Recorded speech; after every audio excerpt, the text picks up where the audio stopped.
நிச்சயம் வெல்வாய். நீயும் உன் வாழ்க்கையும் என் பொறுப்பு. நான் கவனித்துக் கொள்கிறேன். உனக்கான பாதையாய் நான் இருந்து உன்னை அதில் என் கைப்பிடித்து நான் நடத்திச் செல்கிறேன். கவலைப்படாதே. உனக்கு அம்மாவும் நானே, அப்பாவும் நானே. நீ என்னுடைய குழந்தை. எண்ணங்களை மேம்படுத்துவதற்கும் நிறைவேற்றுவதற்கும் அல்லது வெற்றி பெறுவதற்கும் நமக்கு தேவையான தாரக மந்திரம் எது? சொல்கிறேன், கேளுங்கள். ஒரு கதையின் மூலம். முதல் நண்பர். ஒவ்வொருத்தவரின் கடமையையும் உணர்ந்து செயல்பட்டாலே போதும்.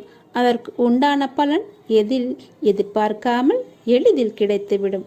கடமை, கண்ணியம், கட்டுப்பாடு இவைகள்தான் என் எண்ணங்களை மேம்படுத்தும் தாரக மந்திரம் என்கிறார் முதல் நபர். இரண்டாவது நபரோ எப்போதும் நல்ல சிந்தனைகள் இருக்கணும், நல்லவற்றையே பேசணும், நல்லவற்றை